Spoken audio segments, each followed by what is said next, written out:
Good morning. Today is Sunday, March 2nd, and you're watching the Viewscreen. I am your host, Amy Nelson. And I'm your host, Kelvin Wood. The Viewscreen is your weekly Star Trek magazine show with special guests, special features, all the news, and lots of love for our Star Trek family all around the world. Yeah, so Kelvin, another week has gone by. It was a little troublesome for me. The end of the Star Trek cruise. Do you remember those goodbyes? They're hard. So we're I here get. to support all of those leaving the cruise. If you're watching us at the airport, hello, we understand what you are going through. I would say, in a purely selfish manner, it's the only advantage of not being there that we are spurred this kind of being ripped out of the Nexus back to reality. It is hard. It is now noon over in Miami, so people will be getting off the ship, waiting for their cabs to the airport. Wow, but it's been equally hard for me, and I'm sure for you, looking at all of the fun unraveling in our absence. It looks like it was a fantastic cruise as always. Yeah, I was getting messages throughout the week and videos. Everyone says, hi, we miss you. It just really warmed my heart. And even like when I was scrolling through Bluesky and just like rando pictures, I'm like, oh, there's Matt in the background. It was so fun. I'm like, oh, I know these people. Yeah. I don't know what it is. I've not been to STLV since 2019. And when that happens, I miss everyone. It'd been lovely to be there. But the sense of dread I have felt all week, the fear of missing out has been really overpowering at times. And it just shows what a lovely community it is, how much love there is for everyone there, and how much we just miss not being involved this year. So yeah.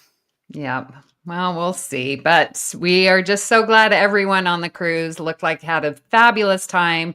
And again, loving to see. It's so good to reconnect with my old friends and make new friends. I mean, that's the cycle. So it's the whole point of it. Yes. How else has your week been, Amy? What have you been up to this week? Oh my goodness, have been enjoying wonderful weather. You guys, spring is now here. And I think it's so weird saying that like at the end of February, beginning of March. I'm not kidding. We have had temperatures high of 77 Fahrenheit, which is 25 degrees Celsius. That Thank you. warm in February. It's been crazy. I have turned off my heater. Windows have been open all week long. That fresh air. It's been wonderful at my house. How's it been for you? Well, I mean, we can't share those temperatures with Vegas here in Manchester, but I know what you mean. The kind of the start of meteorological spring for March now.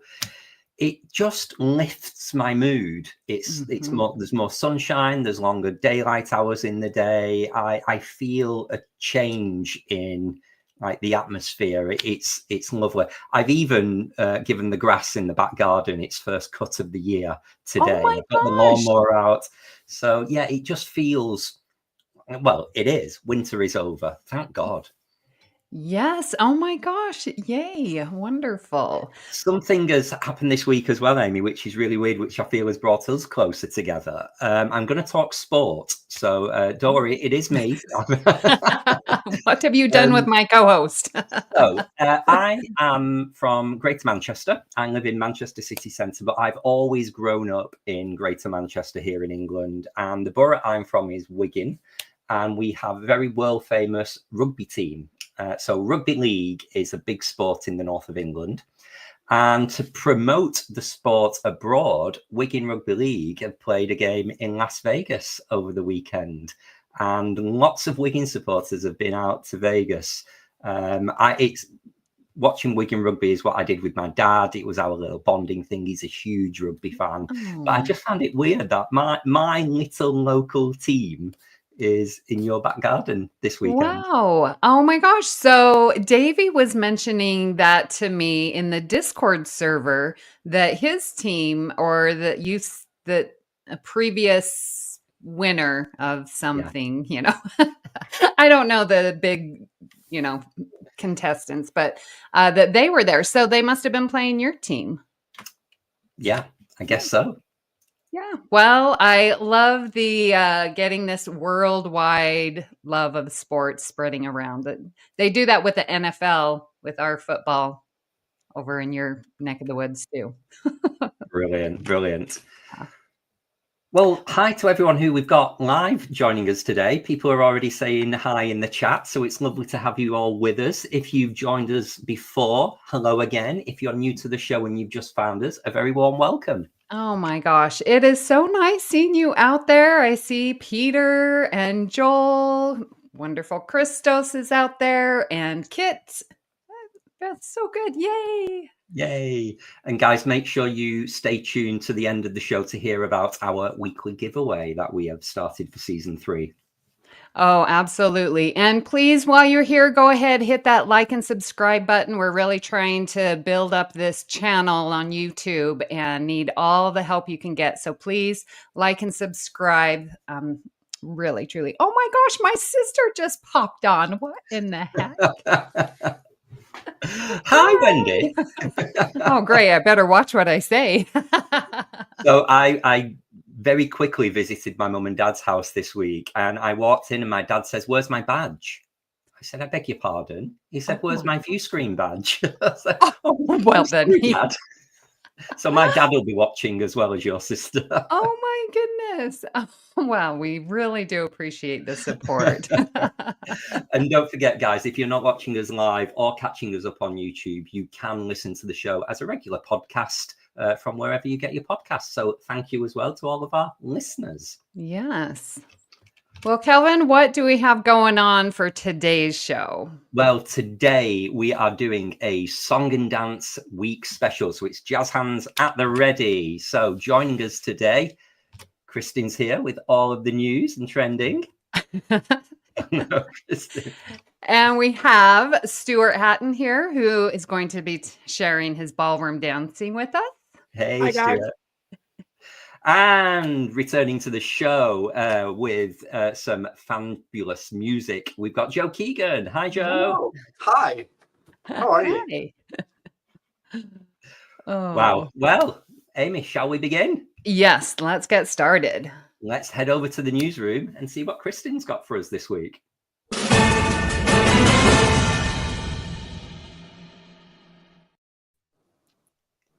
Oh, she's just wetting a whistle. Yes. We're good. Just quick chug before we go on. How's it going? Hello. Hello. How's the weather up in Canada? It's been beautiful. So, I mean, our definition of warm in spring is slightly different. So it got to 14 degrees yesterday, which is about 50 Fahrenheit. And we went and we had brunch outside and we walked around downtown and it was just absolutely lovely. So lots of sun, good for the mentals. But yeah, it's, I can't complain.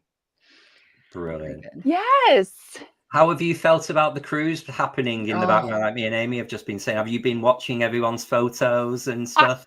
Yeah, I've been watching. Justin's been engaging more with people as well. He's obviously felt it too. He's felt it.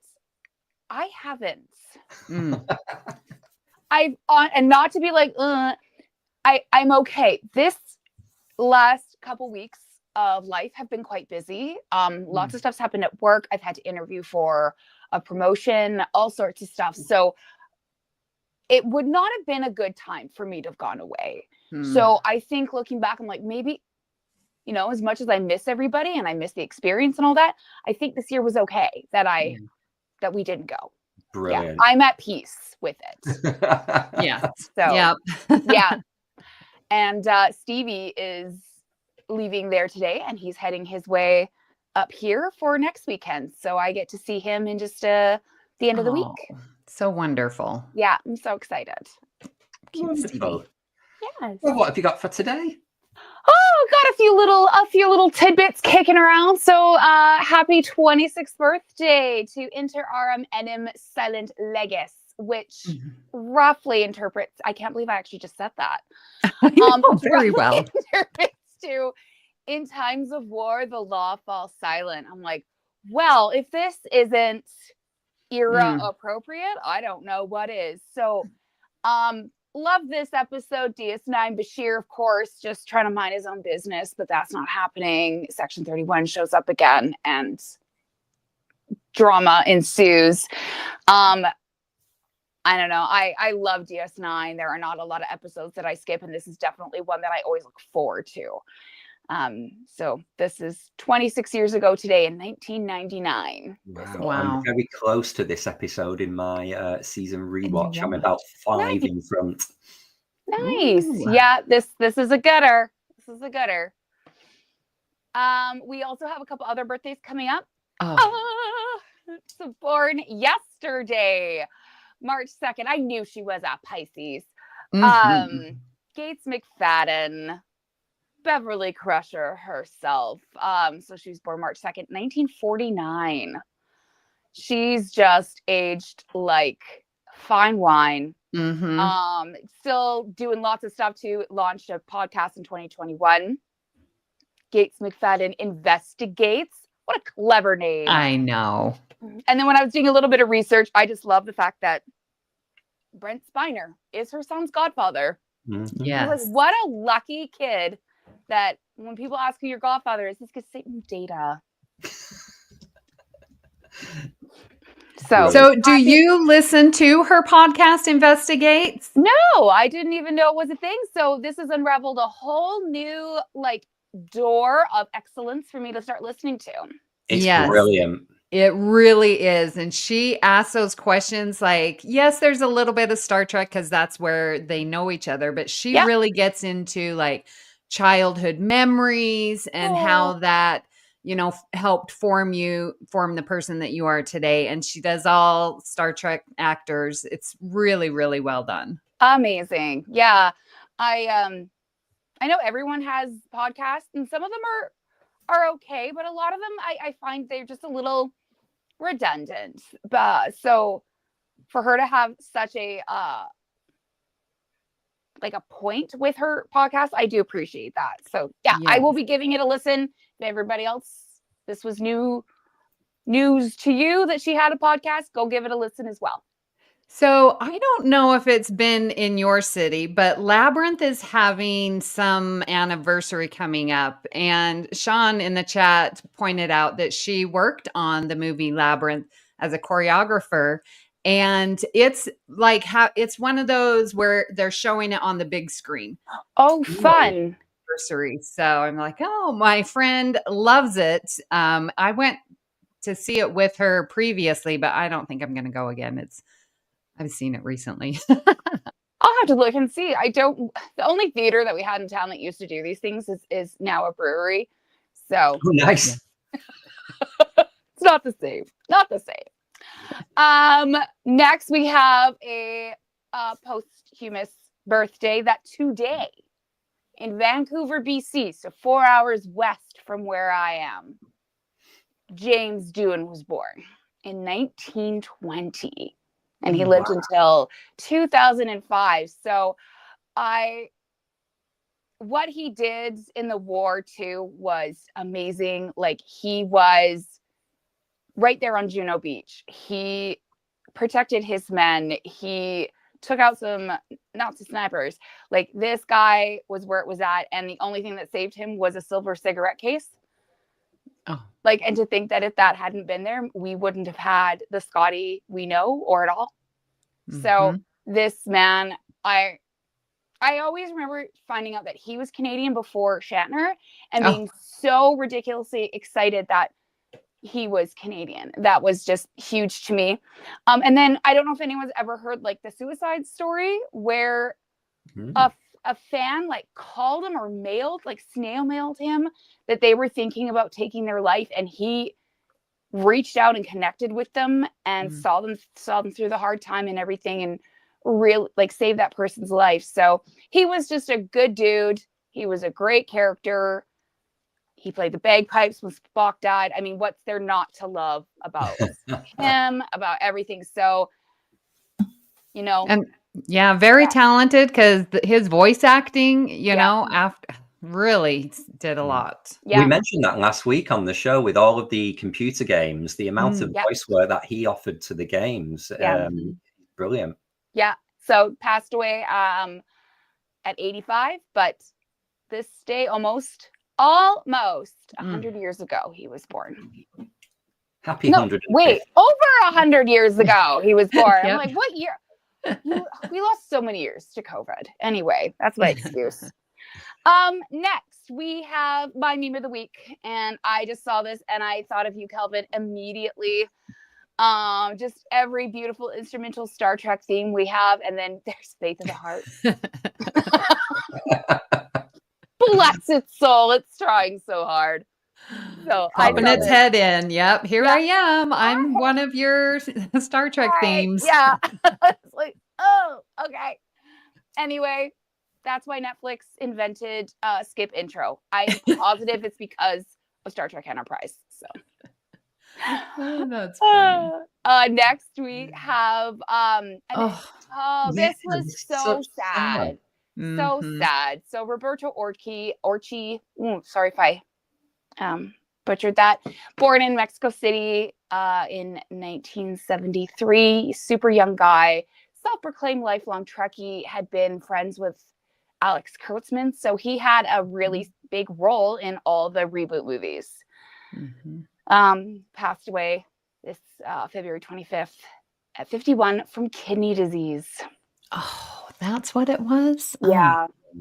Yeah. So young. And that's my age, you guys. I am 51 right now. That hit me. I was like, oh boy. Yeah. So I just feel bad. I also feel like, I don't know, with kidney disease, my friend has had 2 kidney transplants, and they're hard to get through and everything. But I was like, did he not have the opportunity to have a kidney transplant? Or would that have saved him? I don't know. I'm not a doctor. I don't know anything, but it just seems like such a talent, and a part of the family's been lost. So this was sad news this week. But you know, he helped bring Star Trek to a whole new generation of people. Yes. So for that, for sure, we thank you, sir.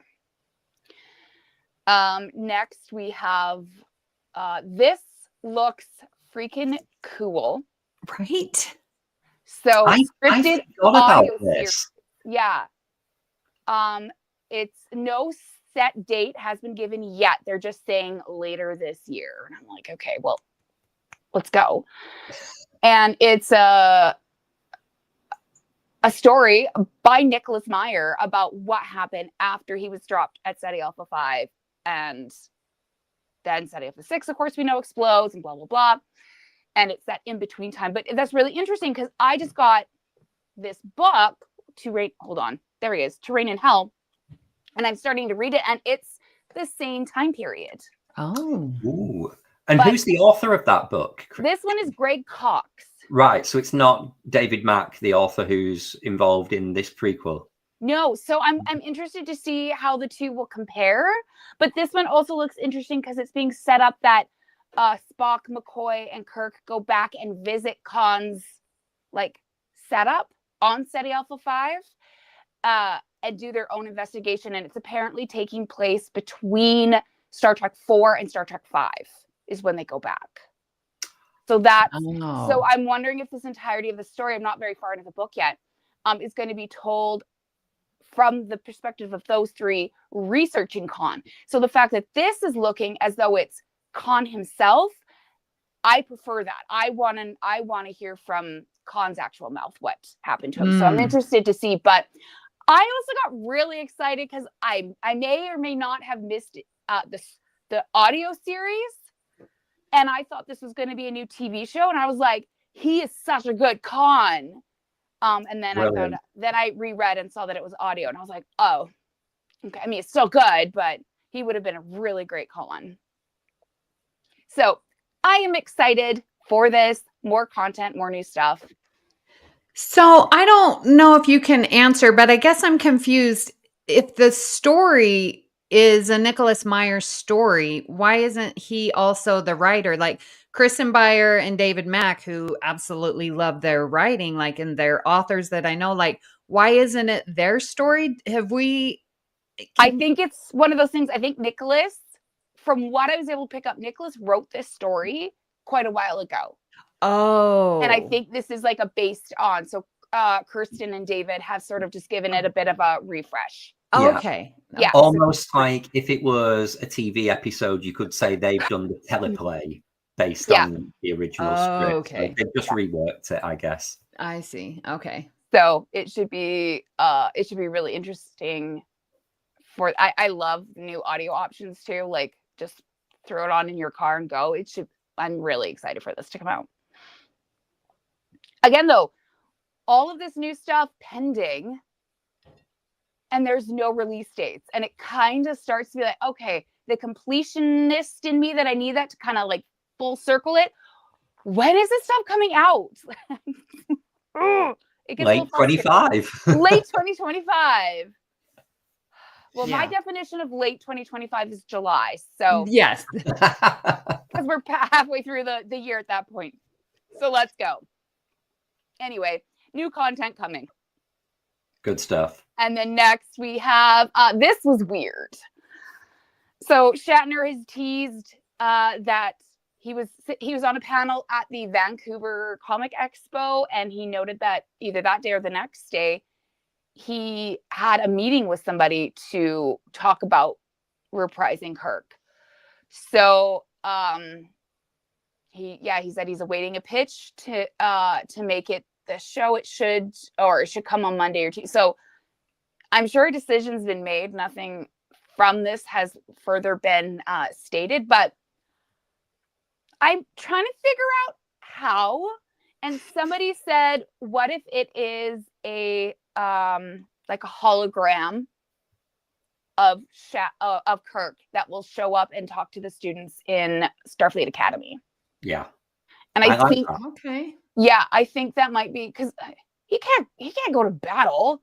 He's 93 years old. Well, I He was needs a scooter to get around. Yeah, yeah. I was thinking, so not in Starfleet Academy, but show up in Strange New Worlds of here's Kirk and there's some timey-wimey thing where they go in the future and Kirk meets Kirk or Pike meets older Kirk, you know. So I was thinking a Strange New World tie-in. Like Kelvin, where are you thinking? I like what Kristin said about Starfleet Academy. I like, obviously, Academy school.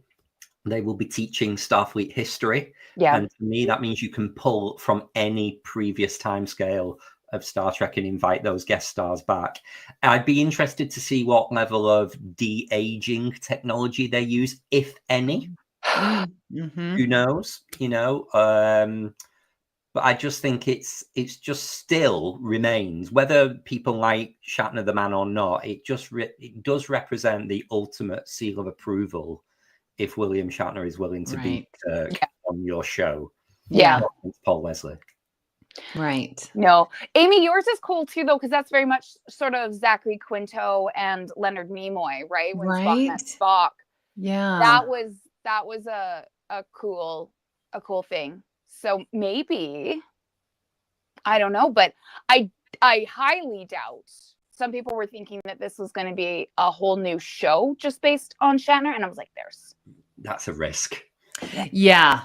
No. I don't see it being a whole show. No, he can't. Quick cameo, in and out. Yeah. Well, we have Matt on the cruise, also a tease. Apparently, on the Star Trek cruise yesterday, Kate Mulgrew said that Star Trek Janeway has moved from a rumor to a conversation. Oh, well then. That is amazing. I hope she wasn't just leading us on. I hope that is genuine, because that would be a funny thing to say for a joke in a room full of 3,000 Star Trek fans. Who are not going to pick up on any sort of sarcastic innuendo. We're going to be freaking out. So, I don't know what that would even look like. Of course, as we know, conversations can still end quite quickly without any follow-up. So, yeah. But I love the fact that it is progressing in some sort of way. So thank you, Matt. That's phenomenal. Yeah. And I believe that was it for me this week. Brilliant. Yes.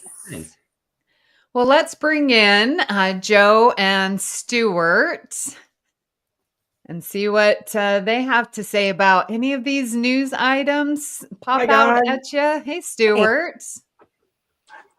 What are you excited about? Oh, I think I'm really, really excited about the Janeway possibility. Although I'm very basic and I'm just sat here waiting for my Star Trek legacy, you know. I know. We all eye roll, but we're all yeah. We're all here for it.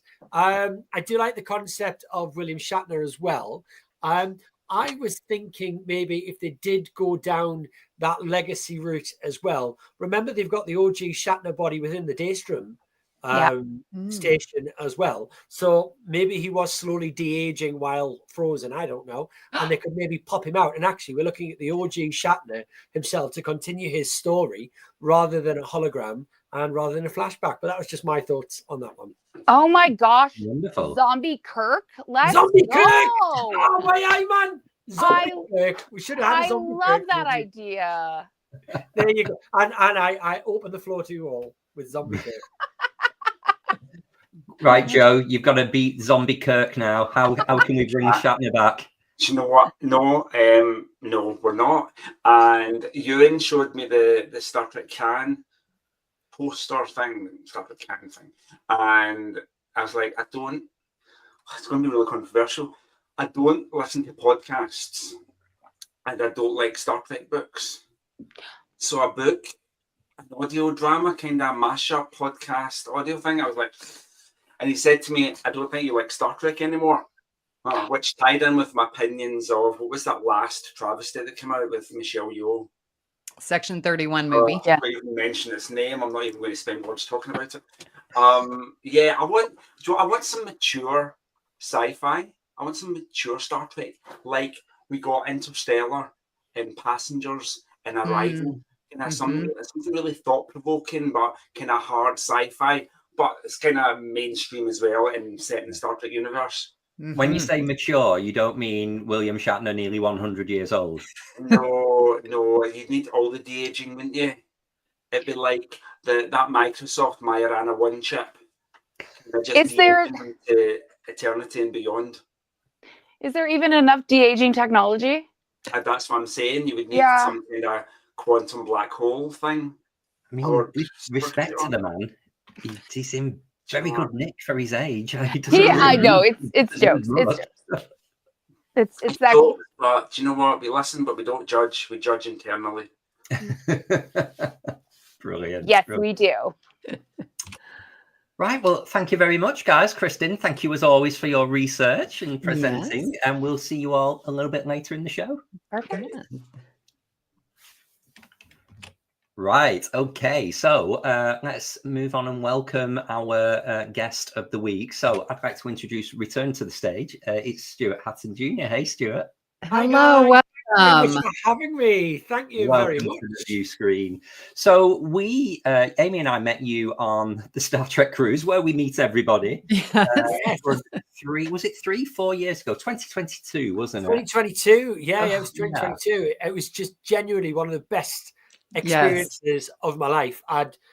For me as well, I'd just moved house. I'd opened up a second dance studio. I just got extra animals on the farm. So to me, actually being on the cruise was a nice little pause and a break and a refresh. And to meet some amazing people like yourselves, it was just epic.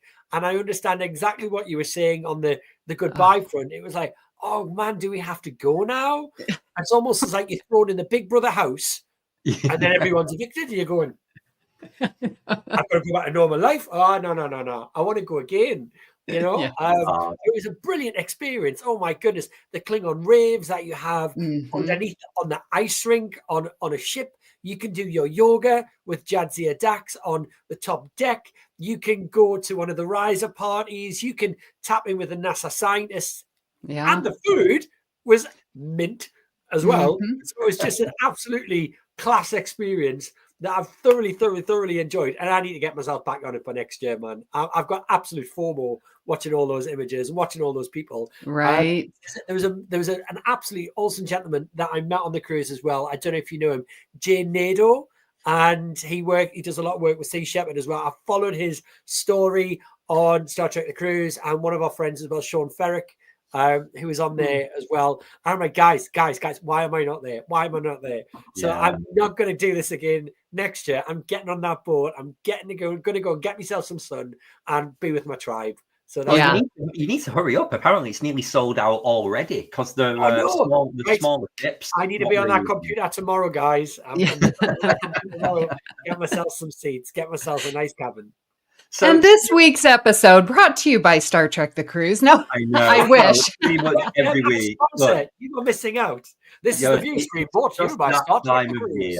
It's that time of year. It's what we talk about. So, Stuart, we met you on the cruise. I knew you from your modelling work and your work through Mr. Gay World, but it was only after meeting you and obviously connecting on social media and seeing everything that I was introduced to your passion and your career in ballroom dancing and judging as well in more recent years as well. So in our Song and Dance Week special, I thought, let's invite Stuart on because we like to speak to our Trek family and hear about some of the other passions in life and, you know, is it connected in any way to Star Trek? So tell us a little bit about where your love of ballroom dancing came from. Sure. So, well, I've been ballroom dancing all my life. Apparently, I started when I was 13 months old. So I can't actually remember my very first dance class. My parents were ballroom dancers. My grandparents were ballroom dancers. So I was just basically born into a ballroom dancing mafia, you know.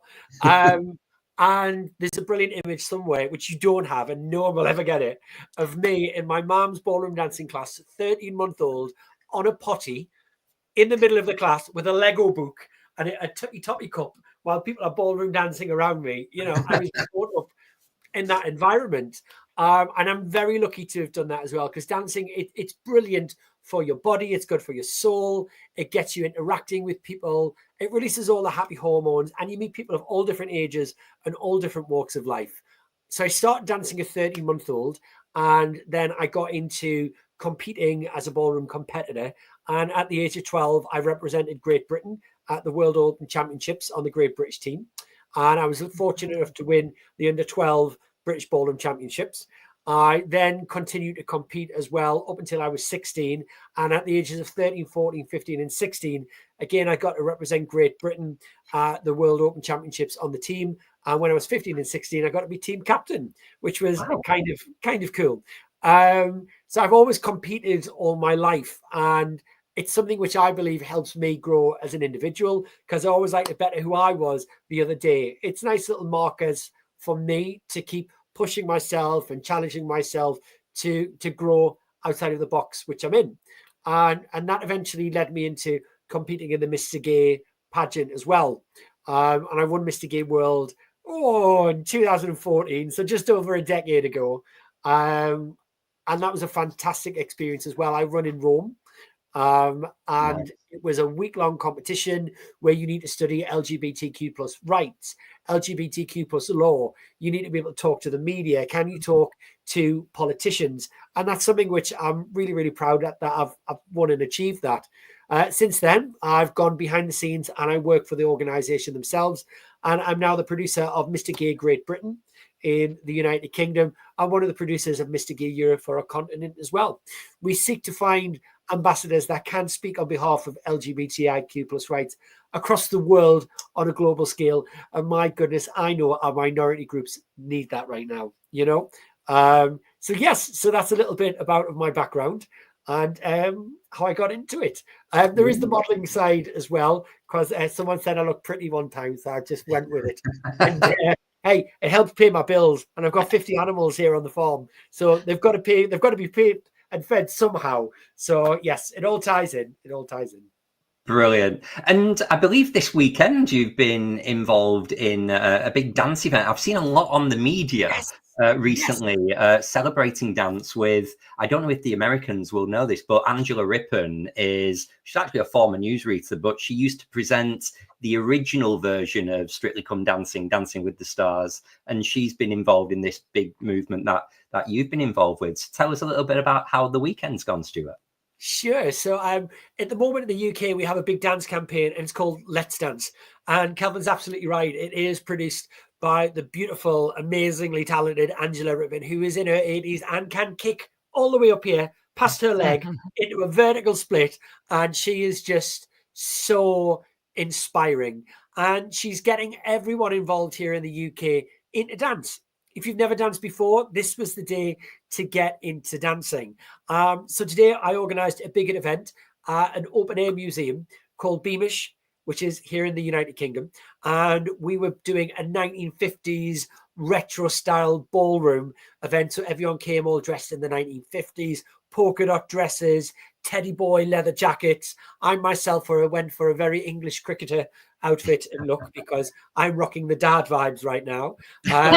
Everyone dancing. We did waltzes, we did foxtrots, we did a dance called the Gay Gordons, the barn dance. We did some cha-cha-chas, rumbas, jives, pasadoblas and quick steps. And the idea was to get everybody dancing. We had children from the age of 3, and we had adults all the way up into their 80s. They all intermixed, they all got up dancing, because that's what dancing can do. It can all bring us together. It transcends language, and you just work with each other's bodies, you feel the music, and you have a really good time. It releases all the happy hormones. And as Elle Woods once said, people with happy hormones don't kill the husbands. So, you know, it's good. It's good, guys. Get dancing. And what I love as well is, I know we spoke about this before, Kelvin, but I love music, and I know you wanted to bring song and dance in today, but I have used in my formation teams, who've just won the British Championships as well, classical Star Trek music. Tell us a little bit about that. How did that happen? So I've trained formation teams for 20 years now, and every year I like to come up with a new theme. So we've done things from Sister Act to Wicked, before everyone was on the Wicked bandwagon, you know, way back in the day. And I had a little flip, and I was like, I'm going to use classical score music. So, but I want a sci-fi twist to this. You know, this is me, so I want a sci-fi twist. So or fantasy twist. So we started off with Tron Legacy. So we used a bit of Daft Punk to start off with. So we used the Tron Legacy soundtrack. Then we mixed it up with a little bit of Game of Thrones, straight into that grand opening of the Next Generation theme tune. And then we went on to a little bit of the 2009 Enterprising Young Men by Michael Giacchino. I hope I pronounced his name correctly.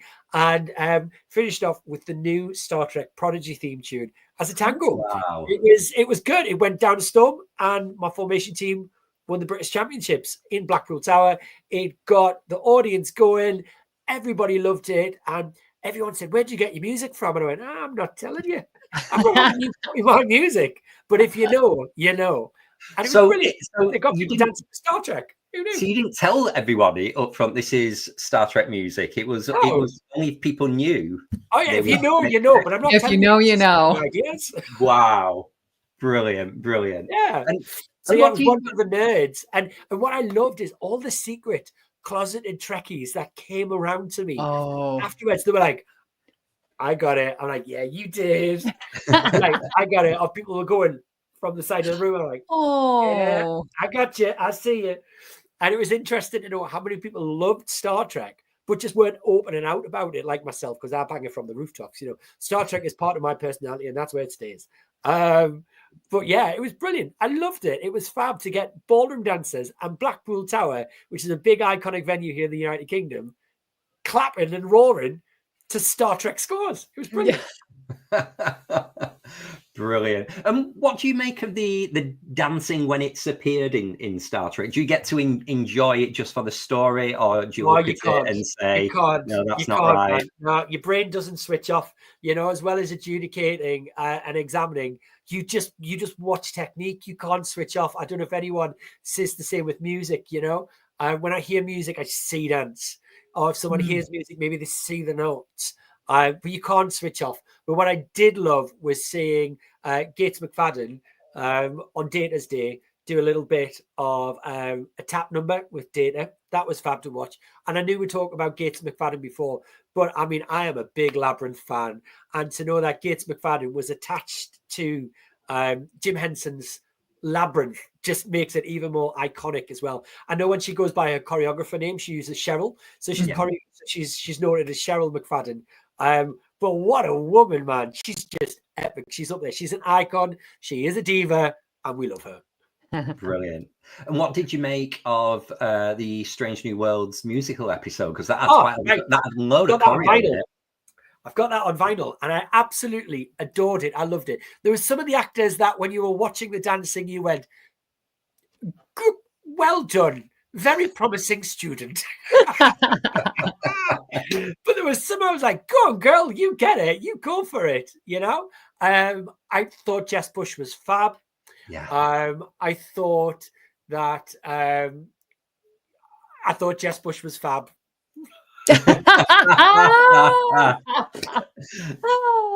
And we will and leave it like at the that. ending where they were like, but love that. Was well into that. Loved it. Amazing. Brilliant. Okay, and we're just looking at some slides here. Amy was lingering on the previous slide of your entire torso. I don't know why she didn't advance that one so quickly. But you've been very passionate about male and female dancers as well. And one of the things I've seen online is I love when you're teaching children, basically, and you completely just throw that in there. It's not a deal. You need to dance with equal genders as well. It transcends, like I said, it transcends language, it transcends gender, it transcends nationality, it's movement to music. And I know you've got the images of 50 Shades of Tango up there, which was for a book we did a few years ago. That photo was taken by a gentleman called Paul Nicholas Dyke, PND Photography. But tango itself was originally a man-on-man dance. Yeah. Tango was actually a duel. It was a fight.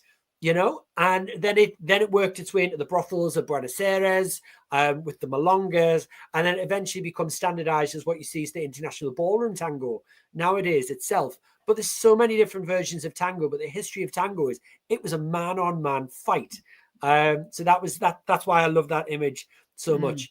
And I am, you're right, Kelvin, dance is for everyone. If you're in my studios, you come to me and I'll dance with you. If I've got a husband and a wife coming in to learn a ballroom dance, usually the husband's like, "Oh God, I've been dragged into a ballroom class. Here we go. I'm only doing it for her." Give me about 4 to 5 weeks and I get a telephone call. "Oh, she's a bit ill tonight and she can't make it. Can I ask her to come in from your ballroom class?" "Of course you can. Will you dance with us?" "Yeah, why I will, man.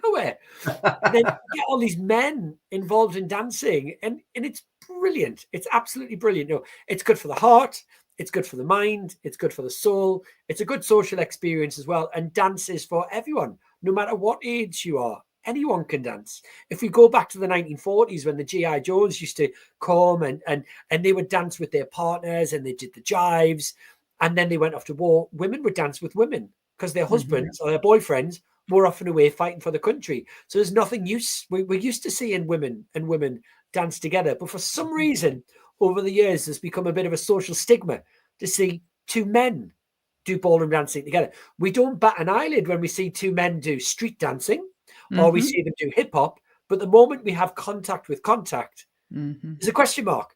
And I don't think that question mark revolves on the dance. I think that revolves on the society. And it's our job to break down that society. As Star Trek says, infinite diversity in infinite combinations. And that's what I like to put through with dance as well. Very well said. Have we got any more slides there, Amy? Is that the last one? Yep. Oh, yeah. She's come back to that one again. Well, you know, since you mentioned it. Really? That was taken by a gentleman called Darren Irwin, and that was outside the back of one of my studios. It had a nice rustic feel at the end. There was talcum powder in my hands, and we had one shot to do it, and we just jumped around, and we got the shot. One shot take. It was brilliant. Unbelievable. Now I want to ask you, look at this, gorgeous with the shadows. Like, do you find these places and say, "Oh, I drove here and parked my car. This is going to be a great spot to take a picture"? Like, where do you find these places? That was very early in the morning, and it was a photographer called Mike Bealby, and that was really early in the morning. It was a car park in Newcastle, man. So if you ever hear Kelvin, and there was sunshine early in the morning, that's what it looks like. I remember just going, I'm half asleep. So I went, can I just turn around because I've got proper puffy eyes? So it did the take that way, and it looks fab because you can't see my face. Brilliant shot. Yeah, right. Wonderful pictures. Let's bring in Joe and Kristin for some of their comments. Thanks. So, a volunteer as tribute for some man-on-man action or tango. Sorry, tango. Sorry, yes. I can teach you to tango if you want, Joe. It takes 2 to tango. Sure, yeah. See if I can talk there. Awesome. Joe, I think you've been assimilated a little bit. Your audio's a little bit crackly. Yep. That's it. Yes. Yes, you have been Borgified. That was your character coming through there, Joe. Yeah. I just thought that was part of your getting into tango passion mode right now. Yeah. You were ready to be assimilated into the music. Yeah. Who knows? I think it's sorted itself out now. Strange. No. Okay. Kristin, where are you with ballroom dancing? Is things like Dancing with the Stars big in Canada like it is in the US and the UK? Oh, you're on mute. Oh, we've got all the Zoom meetings. All the audios are going on. Running around, so I had to mute myself. Following up, Stuart, to what you said about the discussion about the tango and the Argentine tango being originally like a male dance. Derek Howe and Mark Ballas in the most recent season finale did a dance together, and they did an Argentine tango together. And I was expecting the online hate to really come out, but people loved it. Brilliant. They loved the fact that it was a history lesson. It was artistic. It was everything. So, and then Jojo Siwa and Jenna were the first female pair. So I see it coming, and I agree. Like, if you want to dance with a human, regardless of whatever else. And I say that as someone who's married to the most beautiful man on the world, but he can't dance. Yet he needs to go to a dance class. That's why you get the dance class. It's true. We took a cha-cha dance? No, a salsa dance class together. And you could tell he's a drummer because every time he go to take a step, he would act like he's smashing the bass drum. I was like, honey, this is light and ginger. We're not smashing stuff. So, but he'd be really good at the paso doble. He would be good at the paso doble. You are right about that. I've always wanted to do dance, but being a rather tall woman, that was always harder for me because dudes don't want to dance with a girl taller than them. So just make them dance on some Cuban heels. You'll be fine, pet. Hoist them up. That means I have to dance in flats like a peasant. we call peasants just English over here. Okay. Anyway, no, Stuart, what you do is absolutely beautiful, and I love putting the classic track music to it and having people recognize it and come up afterwards. It's like, you can openly admit that you watch this show. It's not a crime. You don't have to be like, oh, I see what you're saying. Wink. I'm like, okay. Anyway. Stuart and I have never met before now, and we have not conspired to put our little presentations together, but there's a weird common element to them both, but we'll get to that later. I'll jump out at it. It's so strange. No preview. Wonderful. Okay, well, Stuart, thank you so much for coming on the view screen, especially since you've had to race it up the motorway as well to get here. I did good, Kelvin. I did good. You did. Good. You did. I was nervous. Feed all my farm animals and have a little bit of cheese on toast before I sat here as well. Oh, you've given your farm animals cheese on toast? Oh no, that was for me. No, they got you had the cheese on toast, right? Okay, good. Well, thank you so much. Stick with us. We'll hear from you later in the show. But for now, thank you so much, everyone. Yes, thanks, guys.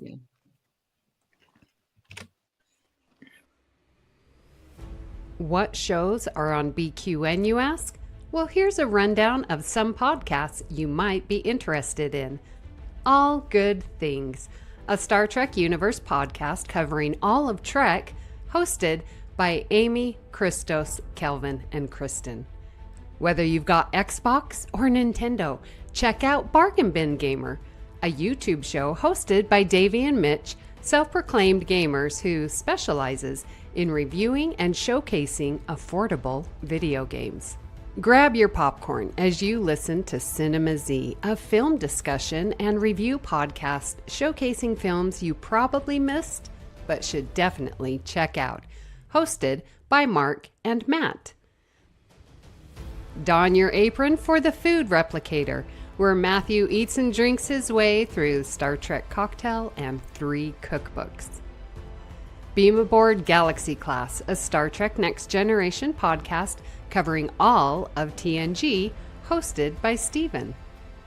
In order to not repeat it, listen to History with the Szilagys, a snippet of historical events from around the world, hosted by Chrissy and Jason.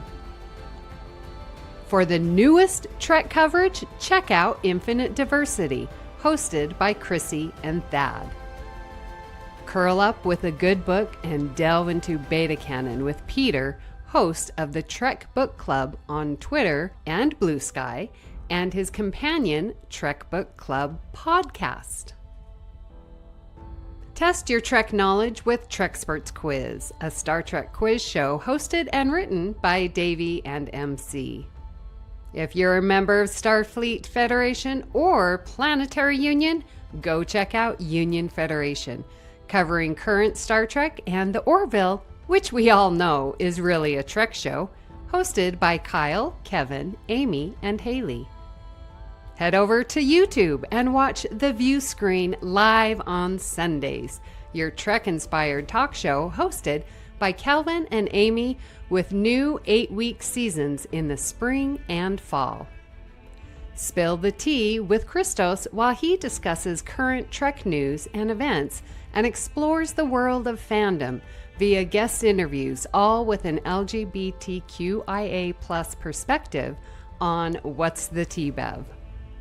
And for our patron members, we have the Hive Mind with script readings and roundtable discussion, It's Green, a cornucopia of topics, then Amy's Math Moments, a quick look at math moments in Star Trek. You can keep up with all of these shows by following the network at BQN Podcasts on Instagram and Bluesky. We know you have a choice of podcasts to choose from, and we thank you for listening to BQN. Assimilate the audio. Welcome back from our little promo break there. I am so excited to introduce our next guest, Mr. Joe Keegan. Now, if you have been listening to me for a while, he has been my co-host on multiple TNG podcasts, and he has previously shared his music on Galaxy Class, and we've got him here again to bring us the music of Star Trek. Please welcome Joe Keegan. Oh, no, my heart's actually pounding in my chest because, like, I don't know if we're this live. Work. I know we're live. I've got clothes on. This is okay. There's no edit button, Joe. No, it's fine. Crackly not. volume or no crackly volume, it's fine. But that's all sorted. All was wrong. I'm going to pretend there's been a power cut. Yeah. And I just switched the computer off, and you never hear of me again. Well, this time you are coming live to us. You're not waving a Bunsen burner onto your fingers like you were on season 2 of the That was a blowtorch, Kelvin. A blowtorch. Oh, it was, wasn't it? Well, it's just as dangerous in the wrong hands. The right hands. Amy, you just mentioned about the music of Galaxy Class and that Joe shared. Let's not forget, Joe created our original soundtrack for the Viewscreen that you hear in our opening and closing credits. So that's all you, Joe. Thank you very much for you're entirely welcome. Yeah, it's cool. So we've asked you to come on to talk music. We know it's your passion, your skill. One of my earliest memories of meeting you was Drunken Nights around the piano in Birmingham, where we had a massive harem of Trekkies all singing musical numbers at Star Trek convention. So much fun. And really sadly that Hilton at NEC they got rid of their piano when they refurbed the foyer. But why would you get rid of a piano? Yeah. It was a crowd pleaser. It was, absolutely. So yeah, really disappointing. So I suppose about music, I've been doing music since I was about 7, so playing piano. And I've always had kind of aspirations to kind of get into more orchestral music, because I've always loved movie and TV orchestral music. And then I suppose it took, you know, that way people write music because life events happen and it inspires them to do something. Mm-hmm. So when my dad passed away, the thing that I thought to do was to write some kind of piece of music that was kind of inspired by all the things he likes. So it's not, I don't think it'll ever be finished, but there's a politics movement because he was really heavily political. There's a kind of an epic movie theme movement. He was fascinated by space and astronomy. So there's a theme about that as well. So that I've been kind of listening more closely to orchestral music and movie music.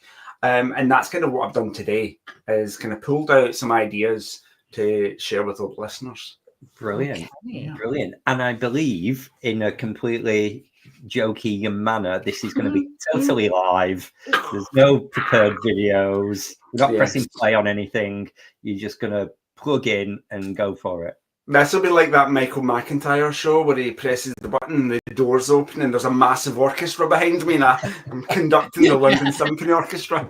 Just be Ewan with a triangle. Exactly, yeah. Because that's probably all he can play. So yeah, I'm going to... I've been thinking ages, how do you do live music on StreamYard or any other streaming service? And I've never really been able to find an easy way to do it without buying loads of really high-tech kit. But I discovered on StreamYard you can share your screen, and the only way to do it with audio is a Google Chrome tab. So I discovered this little thing called Dot Piano, which is basically a website, a piano website where you can play your MIDI keyboard through it. So I'll show you. I'm going to share this little Dot Piano. I've been playing this for entirely too long over the last day or so. It's just kind of therapeutic. You get this kind of rotational. It's a circle, and as you play the notes, there's different colours. Oh. And you can just make pretty patterns and pretty sounds. Right. And it's kind of therapeutic. It's like a bit like Stuart was saying with dance. Now it's got a therapeutic aspect. And music is the same. Music, I suppose music and dance are one and the same thing, aren't they? Yes. So yeah, that's what I've been using, and that's, I think, what I'm going to use today, as long as it continues to work, to highlight some of the musical themes we hear in Star Trek and other franchises as well. But so just to be clear, that's just something pretty to look at while we are listening to music. So audio listeners of the podcast, there's no disadvantage for them. In fact, they're probably getting a really good bang for their buck today. That we get a lot of music live played for them. If you're driving, maybe don't be too chill. And this is not like, this could put you to sleep. But in a good way, a gentle, soothing, calming, meditative way. I appreciate the safety message. Exactly, yes. We're all about the safety on the Viewscreen. So will I just talk about Star Trek for music for 10 minutes? You recently purchased the entire orchestra book music. Yes. Like you are the director, yeah. Yeah, so Omni Music Publishing have produced 2 scores. This is Star Trek The Motion Picture by Jerry Goldsmith, and it's the entire, where's my camera? It's the entire orchestral score for it. And let's see the cover again, Joe. Yeah, just in case anyone wants to go out and get it. Yeah, I think it was about £80. It's expensive, but it's a lot of music. Sheet music tends to be quite expensive. But it's literally everything, the entire orchestra. You've got your woodwind up the top, you've got your brass, you've got your percussion and piano and harps, and then you've got your strings down the bottom. And plus all the unusual Asian instruments that Jerry Goldsmith used for the orchestration. What I find really interesting, I've never been orchestrally trained, even though I do play the clarinet slightly. One of the things I kind of struggle with musically is that I might have an idea or I might hear some music, but I don't necessarily know how to write that down. Like I hear a wee string melody or a little flute bit or the oboe or whatever, but how is that written down on the music so that if I give that to somebody else, how do they play it in the exact same way as I'm hearing it, kind of thing. It's a whole other skill set. Music arrangement and orchestration is a massive thing, and I'm kind of scratching the surface and teaching myself little bits and watching a bunch of YouTube videos. I mean, have you had any answers to those questions as you've been answering, as you've been researching? Because I mean, you're asking me, I can't answer that. I haven't got a clue. But I guess it's a language. It's a written language, isn't it? Exactly, yeah. But sometimes the written language, you obviously don't speak it. It's kind of musical, so it's a little bit different from like a spoken language. And sometimes it's hard to figure out, like, how would you write something so it sounds a specific way. Yeah, I don't know how to write a dog crying at my feet for a score, but yeah, that's Cooper. Yeah, so what's really interesting, if you're listening to music and you've got the score, you can actually sit and identify. You go, okay, we're hearing the score, and I'm hearing the oboes do this and the trumpets do that, and I can actually see it written down, which I think is the most useful thing. So if I want to replicate a sound like that, I can just refer to like all of the world's music, because most things are online and you can buy things quite easily, even though they're quite expensive. Well, yeah, you're like training your brain to recognize this sound is what it's going to show up on the paper. So you're learning that. I'm sure that's been extremely helpful as you're creating your father's. Yeah, that's magnum opus thing. Yeah. Yes. And every now and again I get a wee idea and I add to it and it changes. It's like, I've never written a complete piece of music, start to finish. I would love to be able to finish it at some point. So, but again, it's, do you know what? Every day is a school day, so you keep learning, lifelong learning. That's what it's all about. Now, what has been your favorite Star Trek theme or music to learn and to play for yourself? It has to be the TNG theme, because I grew up with that. That's my formative years. And then I don't know who published it, but there was a book of Star Trek music and it had all the themes in the first maybe 4 or 5 movies. And maybe came out just after Voyager came out. So that was my book of piano. That was my link. That linked my love of Star Trek to my love of music. So yeah, probably the TNG theme. That's the one that opened up first, because that was my favourite. Yeah. I think it's First Contact for me. Yeah. Which is the theme tune I didn't like when I first saw the movie. What? But then, you know, I didn't really understand. The movie's about first contact and the music is about first contact. Yeah. The whole Borg thing is kind of just another, like, the B story. So when I was really young and the movie came out, I think I wanted it to be a bit more Star Trek 6 by Cliff Eidelman than that little slushy thing that we got for First Contact, which totally makes sense.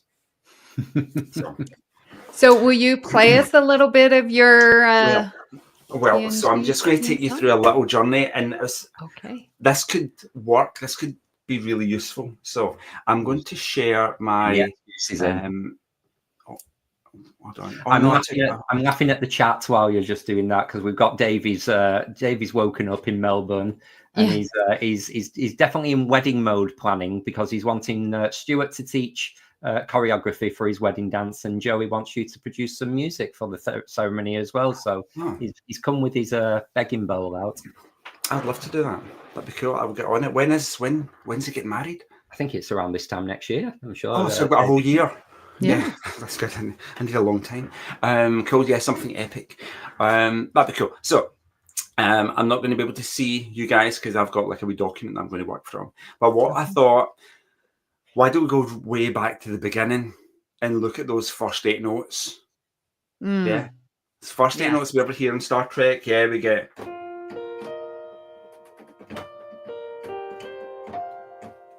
Yeah, first 8 notes. And then within those first 8 notes, let's pick a couple of things which are really common throughout all sci-fi music, basically all movie and TV music. You get this idea of fourths and fifths. all the time. So a fourth, play C, play F. That's a fourth, yeah. A fifth is C to G, as an example. Okay. Now the chord, so take the chord of C. Okay, you've got that third in it, the E as well. But the fourth is a bit open, and if you do a sequence of fourths, it starts to sound a bit familiar. Yeah, we get this really open sound. If you do a sequence of fifths, yeah. Wow. Do you know what? It's just this. It's literally C, G, D, A, and E. That sequence of fifths. But there's something. It already starts to sound like some kind of movie soundtrack. Yeah. It sounds a bit TNG season 1. Yeah. And you know what? They're using really simple rules, but they're using them really effectively. So if you move between that sequence of fourths and fifths.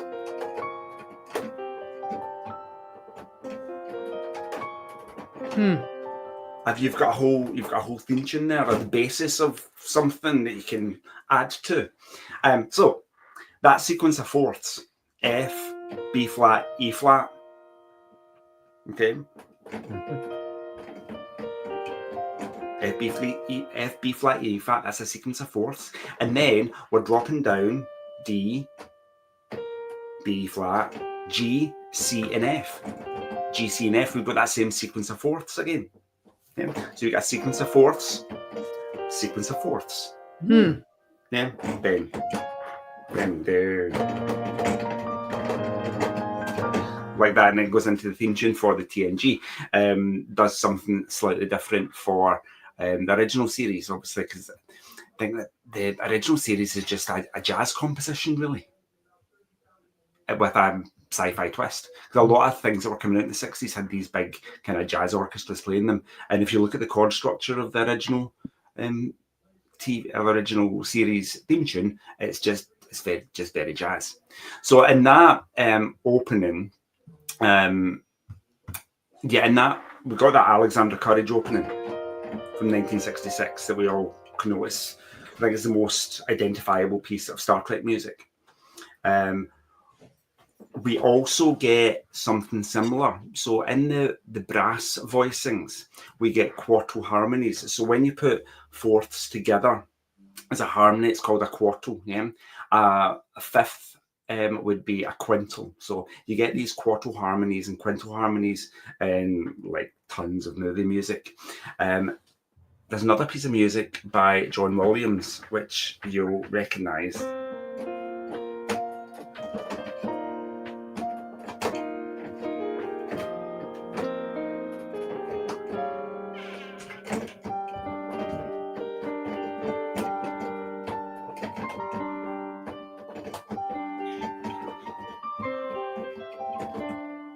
So you recognise that. It's the binary sunset. We've got Luke Skywalker on Tatooine, and he's looking over the setting binary stars. It's just really evocative. But the brass in that theme use these. It's very, very similar to what the original series was. Use these fourth harmonies. Do you think that was intentional, or was it just the simplicity of the notes actually causes the? Yeah, it's that. It's avoiding using the third, so it doesn't sound like it's a major or a minor key. We just get this really open.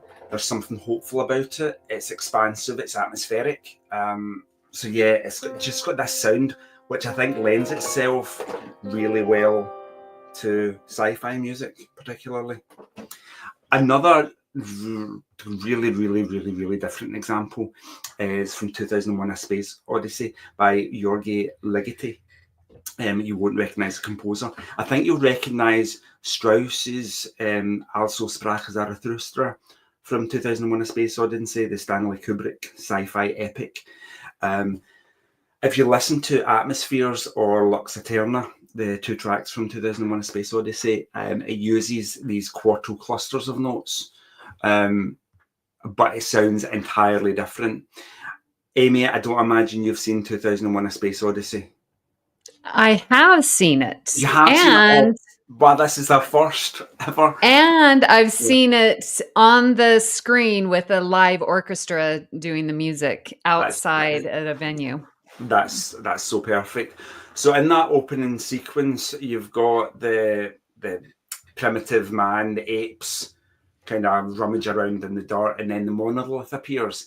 The music behind that, it uses these fourth, fifth harmonies, but it doesn't sound very open.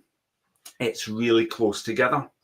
I think it was written for like a 16-part choir. So there's 4 soprano parts, 4 alto, 4 tenor, 4 bass. And it gives this, I describe it as a bit cacophonous. It's almost a bit discordant. It's a bit chaotic, but it does what it says, I suppose. It gives this idea that something really weird is happening, i.e. this extra intelligence is coming down to give the apes that spark of intelligence, and then we see the apes kill each other with improvised weapons that are made of bones. It's not playable on the piano. It's just too strange. Kristin, Justin will love this because Ligoti's compositions were very polyrhythmic.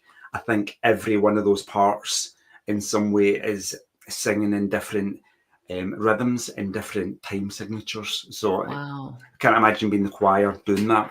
But you have a listen if you haven't listened to the 2001: A Space Odyssey. Coming back to John Williams, again from The Empire Strikes Back, we've got Yoda's theme, which I can play for you.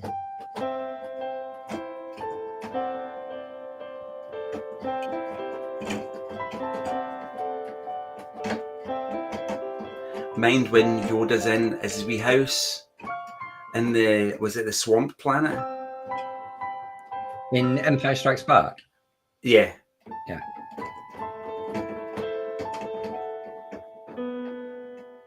Yeah, so you get that, lots of quarto harmonies there.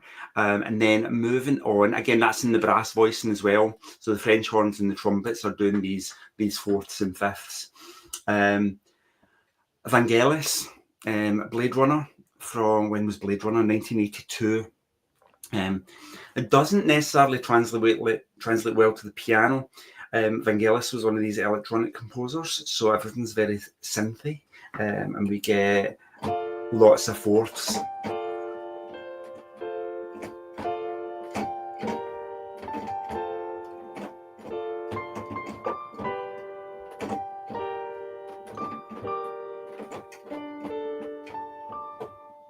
So that's that Vangelis theme, stacking these fourths and fifths to give this really open, expansive sci-fi sound.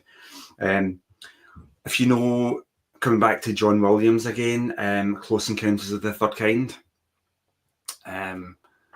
brilliant movie from 1977, good year, that's the year I was born.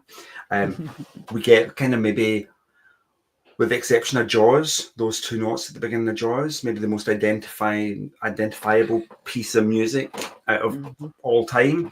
In Close Encounters of the Third Kind, you get... No, what was that?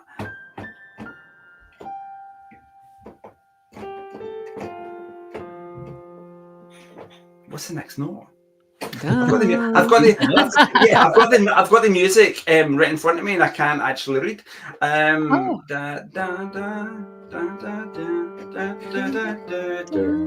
Up to the fifth, yeah. So we get that fifth jump,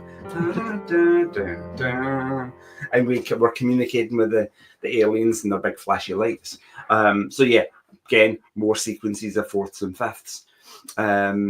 Interstellar.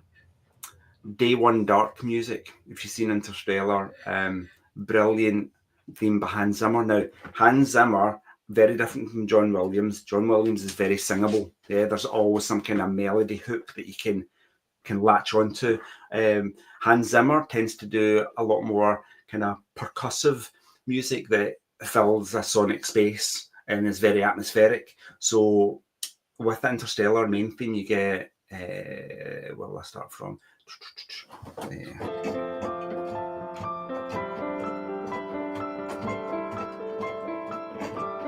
And I think this is played on organ.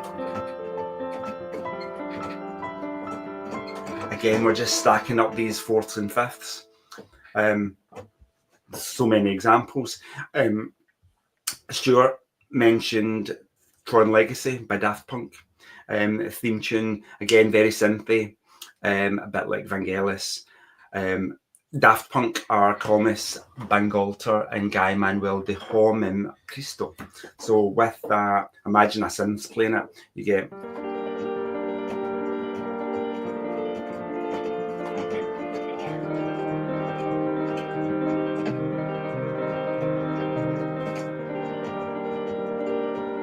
lots and lots of fifths in there. That Daft Punk, again, I said it's synthy, it's just those quarto synth chords that are being built up. Love Theme, and back to Blade Runner, Love Theme by Vangelis. Again, it's kind of a bit of a jazzy piece, and I can't play it.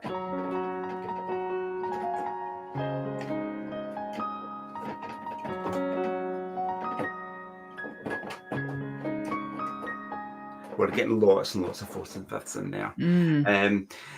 Doctor Who does exactly the same. That's by Ron Kramer, and it's played on the theremin. There's a sequence of fourths that the melody moves up in. Don Davis for The Matrix does the same thing. And I think if you're thinking why that fourth and fifth, why does it work? Where did it come from? Or did we just happen upon it? Way back, beginning of the 20th century, Amy, hopefully you'll know this, Aaron Copland, American composer, famous for the ballets, Billy the Kid, Appalachian Spring. If there's any music, any orchestral music that makes you think America, it's music by Aaron Copland. The Fanfare for the Common Man is the piece that I think is maybe the genesis of all sci-fi music. It's this sequence of fourths, sometimes fifths, that is played on brass instruments. So basically just brass. There's French horn, trumpet, trombone, I think, and timpani. The rest of the orchestra gets a wee break. With that, you'll recognise it probably.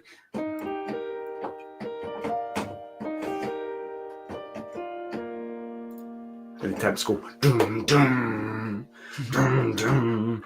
Sorry, I can't play temps.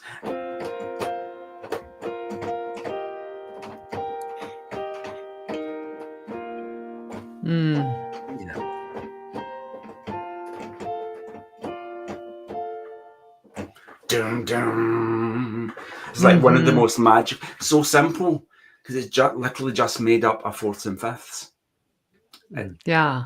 Dead easy. Davey in the chat is just saying that he's loving that music is science and maths made beautiful, which is actually, I was just thinking, Amy, are you musical at all with obviously your maths brain? Do you play an instrument? Yeah, but nowhere near like Joe. Joe can hear it and put it. I have to read music and spit it out. Like Joe's creativity. And like when you were saying like, why is it that fourths and fifths are more opening? And I really believe that it's mathematically beautiful. Those waves, when you look at them, the math involved where you get that and that dissonance, like that's mathematically, mathematical dissonance translates to audio dissonance. Yeah. So I love that when you say that with the why is it fourths? And so my head's like, okay, here's my sine wave. And, Yeah, absolutely. Because every note's got a frequency associated with it, and we respond to different frequencies. So I think with sci-fi music, because it's got that set in space, we need it to be big and expansive. So you want your sound to be kind of open. So with that, the opposite is to have all your notes close together, which you get that discordancy. So C sharp, it doesn't sound nice until you move those two notes far apart and. It's the same two notes, but they're just far apart, so it sounds less. Doesn't sound contentious. Nice. Yeah. Same two notes far apart. It sounds kind of mysterious, maybe a bit eerie, a bit scary. You might use that in a horror movie. Yeah. A good example of that: notes close together. G sharp thing. Is that like Halloween? Yeah. There's an eeriness to it. It's going up kind of chromatically in the bass. Yeah, really, really effective, really powerful. But it does something opposite. It's a bit claustrophobic, having the notes close together. You want to be able to breathe. How are we doing for time? I would like literally talk for days about this. I've got another couple examples. Well, you've done fourths and fifths. What does this number go up to, just so we know? Well, I suppose 8. There's 12 notes you can play. I don't think we'll have time to get all the way up to 8. Yeah. So. Well, I'm just going to say I absolutely love listening to how you describe sort of the feelings of the music and these chords. Like it reminds me of like going to a wine tasting where you're describing the tasting notes, and here you're describing the audio notes and what it means, and the bouquet that it opens up. But it's very beautiful that you make that connection. I love wine tastings because I know nothing about wine. And so I buy wine from the supermarket, and I buy whatever label looks nice. I can say the wine that Ewan brought to Man and James's house the other week, we had it on Friday night, and it was beautiful. So well done. It has a lovely label and beautiful taste. Random pick because it had a nice label and it had a funny name. I think. Thank you very much. We very much enjoyed it. You're entirely welcome. Well, shall we bring in Stuart and Kristin and see what they have to say?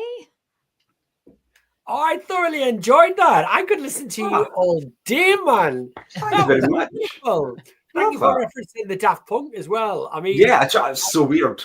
Yeah, I absolutely adore Daft Punk anyway. But when they did the Tron Legacy soundtrack, that is on repeat for me. So that's why I had to use it to dance to as well. The Rinsler track from the Tron Legacy, that's the one that I used at Blackpool. But there is just something so beautifully melodic that they've just synthesized up, and it just takes it to a different level. I want to know how was the universe conspiring that we picked the same piece of music to talk about on a Star Trek podcast? It's so brilliant. Yeah, that's not massively Star Trek connected. Yeah. And what about you, Kristin? Did you appreciate the horror music connection? You bet I did, especially Halloween, because again, let's not forget Michael Myers' mask is a Kirk mask, Shatner, right? So it's perfect. Of course. Yes. Very good. The chat has been going off. I am particularly entertained by the fact that Davey's up at the crack of dawn in Australia doing deadlifts in the gym to your music, Joe. Very much enjoying himself there. And yes, Davey's thinking that you need to, Joe, come on Bargain Bin Gamer to talk about video game scores. So got your next gig lined up for you. Absolutely, I'll do that. Yeah, I'll send my invoice. That's fine.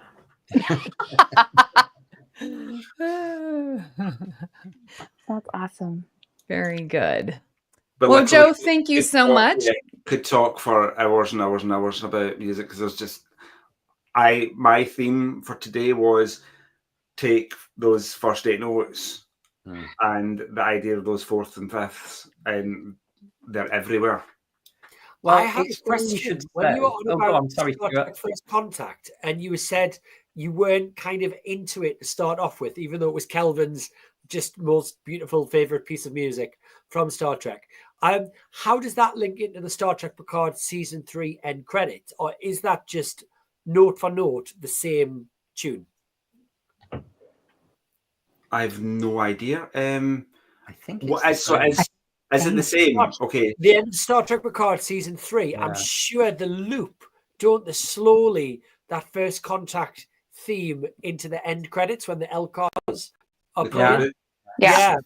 Is it Stephen Barton that wrote the Picard season 3 music? Yeah. I've got it on vinyl actually, so I always have it down here anyway on vinyl, and it's just beautiful. And that music I thought made Star Trek Picard season 3 just absolutely epic, and it brought everyone back on board because it was recognizable notes that we all heard. As much as Star Trek is the is the characters and the visuals and the ships. It's the music. Yeah. That absolutely is. Stephen Barton did an amazing job in season 3 of Picard. I think that's some of my most favourite and most identifiable Star Trek music that we've had in recent years. It felt like I was a teenager again listening to it.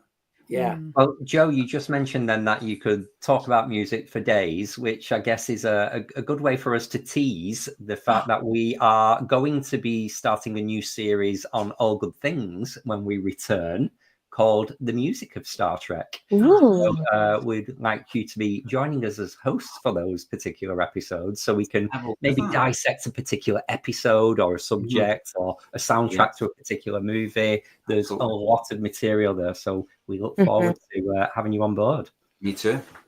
Yeah, starting another new series. It's our in-joke. All right. Well, thank you. And we'll get you on in a little bit.